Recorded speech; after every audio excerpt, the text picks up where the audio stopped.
ఎక్కడ దాక్కున్నా జనాలు వదలట్లేదని Andhra Pradesh the most incompetent education minister ఏం చేశారు తెలుసా? ఆయన బ్రిలియంట్ మైండ్ యూజ్ చేసి ఇప్పుడు కొత్త ఐడియాని ప్రవేశపెట్టారు.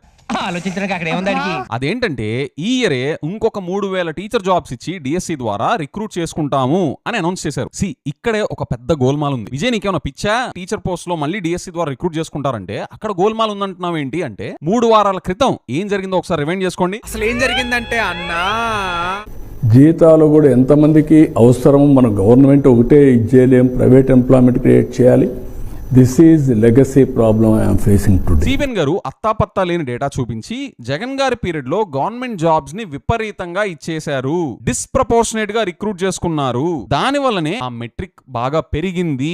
ఆ పరిస్థితి నుండి, అంత దారుణమైన పరిస్థితి నుండి ఇప్పుడు సిబిఎన్ గారి విజన్ వాడి అక్కడ నుంచి తగ్గిస్తున్నాను అని చెప్పారా? ఆ స్లైడ్ లో కూడా చూసాం కదా. పైగా మిగతా స్టేట్స్ తో కంపేర్ చేస్తా ఒక బ్యూటిఫుల్ వ్యూ చూపించారు, అది కూడా చూసాం కదా. అంటే ఆల్రెడీ మన స్టేట్ ఫైనాన్సెస్ డిస్ప్రపోర్షనేట్ రిక్రూట్మెంట్ వల్ల, విపరీతంగా గవర్నమెంట్ జాబ్స్ ఇచ్చేయడం వల్ల బర్డెన్ తో ఉంటే మరి మళ్ళీ కొత్త 3000 జాబ్స్ ఎలా ఇవ్వగలుగుతున్నారు?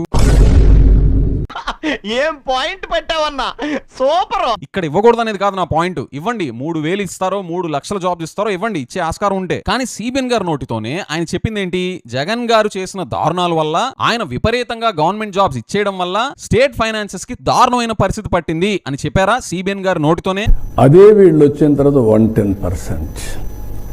అదే నేను మీకు అందరికి కూడా చెప్తున్నాను ఏ విధంగా చేశారని. మరి ఇప్పుడు ఇంత సునాయాసంగా ఇంకో 3000 టీచర్ పోస్టు ఎలా ఇవ్వగలుగుతున్నారు? అంటే జగన్ గారి టైంలో జరిగింది మీరు చూపించింది బోగసా? కోవిడ్ కాబట్టి, అది బ్లాక్ స్వాన్ ఈవెంట్ కాబట్టి ఆ మెట్రిక్ షూటప్ అవడం క్వైట్ న్యాచురలేనా? అలాగైతే మరొక దారుణం లాగా ఎందుకు చూపించారు సిబిఎన్ గారు? లేదా సిబిఎన్ గారు చెప్పింది కంప్లీట్లీ కరెక్ట్, కానీ లోకేష్ గారికి పివి సింధు గారి పేరు చెప్పి ఆవిడ వెనక్కి దాక్కున్నా అది వర్కౌట్ కాలేదు, డ్యామేజ్ కంట్రోల్ ఇంకా ఎలా చేయాలో తెలియక అదే డిఎస్సి జాబ్స్ లో మళ్ళీ ఇంకొక 3000 పోస్టులు కొత్తగా క్రియేట్ చేసి ఇంకో 3000 జాబ్స్ ఇదిగోండి ఇంకా సైలెంట్ గా ఉండండి అని చెప్పి అంటున్నారా?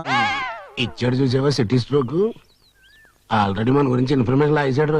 ఫస్ట్ మీరు ఇప్పుడు మాకు క్లారిఫై చేయాల్సింది ఒకటే సార్, సిబిఎన్ గారు చూపించే వర్షన్ కరెక్టా, మీరు చూపించే వర్షన్ కరెక్టా? ఇద్దరులో ఎవరిదో ఒక్కడే కరెక్ట్ అవ్వాలి. ఐదర్ సిబిఎన్ గారు చూపించిన అత్తాపత్తా లేని నెంబర్స్ ఫేక్ అన్నా అయి ఉండాలి. కాదు ఆయన చెప్పింది రైట్ అయితే మరి ఆయన చూపించినట్టు మీరు ఈ 3000 జాబ్స్ తీసుకురావడం అనే ఐడియా ఇదన్నా స్టూపిడ్ ఐడియా అయి ఉండాలి. ఆ క్లారిటీ మీరు ఇచ్చేదాకా మీ ఫాదర్ చెప్పిన థియరీ ప్రకారమే మీరు ఇప్పుడు 3000 న్యూ జాబ్స్ అనేది క్వైట్ ఆపోజిట్ గా ఉంది కాబట్టి, మీ ఫాదర్ చూపించిన థియరీ ప్రకారమే ఇప్పుడు మీ కొత్త ఐడియా కూడా డిస్ప్రపోర్షనేట్ రిక్రూట్మెంట్ కి దారి తీస్తుంది కాబట్టి నా దృష్టిలో ఇది ఒక స్టూపిడ్ ఐడియా.